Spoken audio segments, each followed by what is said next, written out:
बोली महापुरुष अच्युतानंद जी की सुधी जनी ज्ञानी गुणी मंडली आज अध्याय आलोचना को आपण मानक स्वागत जनाऊँ। आज मालिका वचन आलोचन आलोचना करने जाऊँगी कलिजुगर मनुष्यकृत पापकर्म द्वारा ये पंच महाभूत माने प्रदूषित हेबे। से पंच महाभूत मान द्वारा कलिजुगरे अनेक वित्तपात घटिब, अनेक प्राकृतिक विपर्य देखादेव, प्रकृति कोप कर जेहेतु प्रकृति पंच महाभूत गड़ा से प्राकृतिक विपर्य मान घटिब जहाँफल कि कलिजुगरे धन आ जीवन ये दुईटार नष्ट हम क्षय हम। तेणु ये पंच महाभूत मान भितर पृथ्वी हेउची अन्यतम पृथ्वी तत्व। ये पृथ्वी तत्व प्रदूषित जदि है कलिजुगर मनुष्यकृत पापकर्म द्वारा तर या द्वारा कलिजुग शेष में कौन कौन घटना मान घटब से विषय आज मालिका वचन आम आलोचना करने जाऊँगी।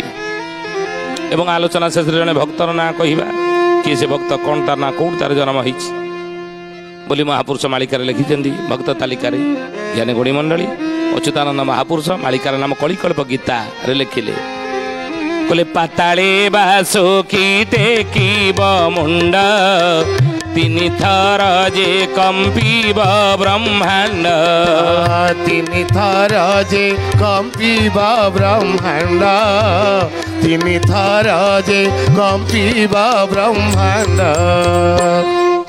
कहले पृथ्वी तत्व जो प्रदूषित हो आ पृथ्वी जो कोप कर कहीं ना पृथ्वी वक्षरे पापर भार सहिबा असह्य हम। आम से पृथ्वीर सब बेले ऋणी नहीं ताठार आम पृथ्वी ठारू कौन कर खोलिकी शस्य उत्पादन करुचे से पृथ्वी आमको धारण करमको धरी रखी पृथ्वी जो आम संसार बंचिकी रही चल प्रचल हो। तेणु से पृथ्वी उपर तले पापर भार असह्य हम सहिबा नहीं से तले पृथ्वी माँ कोप कर पृथ्वी तत्व प्रदूषित हो। आम करूने कि पृथ्वी तत्व को प्रदूषित कौन केमिति ना जैविक आम कौन प्राकृतिक सार जो प्रयोग कले चाष करने विभिन्न प्रकार सार प्रयोग कले नहीं विभिन्न प्रकार ताको खोलुचे ताको पहाड़ ताड़िकी नहीं खोलिकी आम विभिन्न प्रकार कौन ना आम आवश्यक सामग्री ताको बाहर करुचे पृथ्वी की खोलुचे पहाड़ को खोलुचे पृथ्वी की ताड़ुचे कितनी ताको कष्ट हो। महापुरुष कले से पृथ्वी को खोली आम निजे सुखर रही विभिन्न प्रकार आम व्यवस्था कले किंतु ये ज्ञानी गुणी मंडली आमर आचरण आमर व्यवहार आमर गुण कर्म स्वभाव ये गुड़ सब कलुषित हो गला। हाँ ताको खोलिकी आम सुखर रहिबा शांति रहिबा आनंद रहिबा कथा किंतु ना आम ताको व्यवहार कले किंतु आम भितर गुण कर्म स्वभाव कलुषितमय असुरमय आम भितर आसीगला जहाँफल कि से पृथ्वी पक्षरे पापर भार सहिबा असह्य आज मनुष्यकृत पापर भार सहिबा असह्य हो फल अच्युतानंद महापुरुष कहते कौन हम ना प्राकृतिक विपर्य देखादेव पृथ्वी द्वारा कौन ना पाताले बासुकी टेकिब मुंड तीन थर जे कंपीब ब्रह्मांड। पाताले बासुकी टेकिब मुंड तीन थर कंपीब ब्रह्मांड। ये ब्रह्मांड ये विश्व पृथ्वी तीन थर कंपमान हम आउ सेतेबेले रात्र रे शून्य शोभिब गर्जन अकस्मात रड़ी होइब पुण अकस्मात रड़ी होइब पुण अकस्मात रड़ी होइब पुण। रात्र रे शून्य शोभिब गर्जन अकस्मात रड़ी होइब पुण। स्थाने स्थाने भूमिकंप मान हेब पृथ्वी जदि प्रदूषित हो जाए मनुष्यकृत पाप कर्म द्वारा ये पृथ्वी तत्व जदि प्रदूषित हो जाए पृथ्वी कोप कर जहाँफल प्राकृतिक विपर्य देखादेव पृथ्वी तत्व द्वारा कौन से प्राकृतिक विपर्य ना भूमिकंप ଭୂମିକମ୍ପ ମାନ ସ୍ଥାନେ ସ୍ଥାନେ ହେବ, ଯାହାକୁ ମହାପୁରୁଷ ମାଳିକାରେ ମଧ୍ୟ ଲେଖିଛନ୍ତି। ନବ ନବ ତିନି କମ୍ପିବ ମେଦିନି, ବାରବେନି ମିଶାଇବ, ବାରବେନି ମିଶାଇବ ହେ ସୁଜନେ, ବାରବେନି ମିଶାଇବ।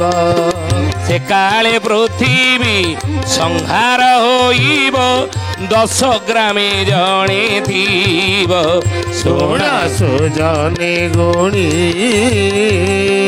ବେଳ କାଳ ଆସି ରାଣୀ ହେ ଶୁଣ ସୁଜନେ ଗୁଣି। କହିଲେ ସେ କାଳେ ପୃଥିବୀ ସଂହାର ହୋଇବ, ପୃଥିବୀ ଦ୍ୱାରା ସଂହାର ଲୀଳା ସଂସାରରେ ଚାଲିବ। କ'ଣ କେମିତି ନା ଭୂମିକମ୍ପ ଦ୍ୱାରା। ଏଇ ଜାପାନ କିଛି ଦିନ ତଳେ ଭୂମିକମ୍ପ ହେଇଗଲାନି କି? ଚାରିଆଡ଼େ ସମୁଦ୍ର ମଝିରେ ଭୂମିକମ୍ପ ହେଉଛି, ଆଗକୁ ଆହୁରି ଜୋରରେ ପ୍ରବଳ ହେବ ସ୍ଥାନେ ସ୍ଥାନେ ଭୂମିକମ୍ପ ମାନ। ଆଡ଼େ ହେଉଛି, ଆମର କ'ଣ ଗଲା? ହଁ କାହିଁକି, ଆମେ ତ କୋଳି ଖାଇକି ମଞ୍ଜି ପୋତିଛେ, ଆମର କିଛି ହେବନି। ଆମେ କହୁନି ଆମେ ଓଡ଼ିଶାବାସୀ, ଆମର କ'ଣ ଏଠି ହେଉଛି ଏତେଟା ନା?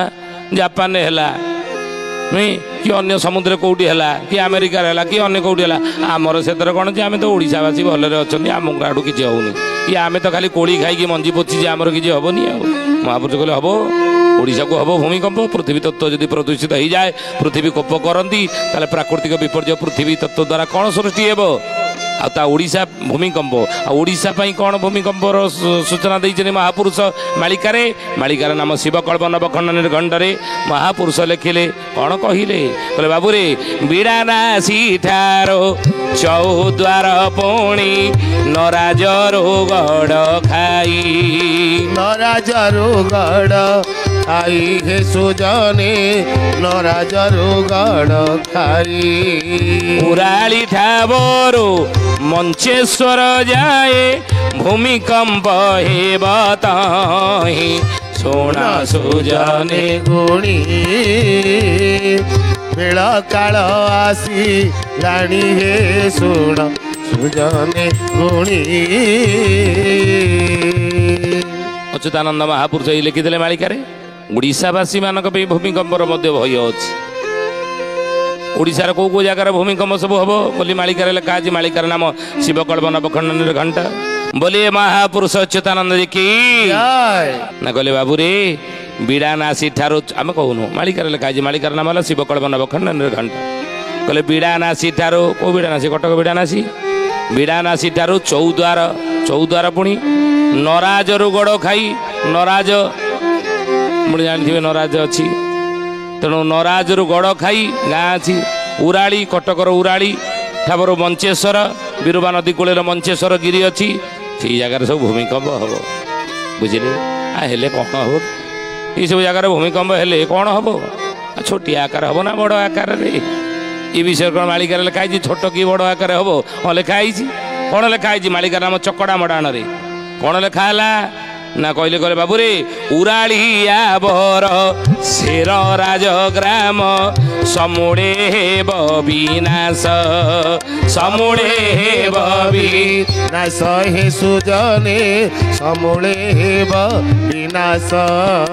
ବଳଦେବ ନୃପ କାହ୍ନୁ ପରିଚାର, ହୋଇବେଟି ସେହି ଦିନ ଶୁଣ ସୁଜନେ ଗୁଣି। ବେଳ କାଳ ଆସି ରାଣୀ ହେ ଶୁଣ ସୁଜନେ ଗୁଣି।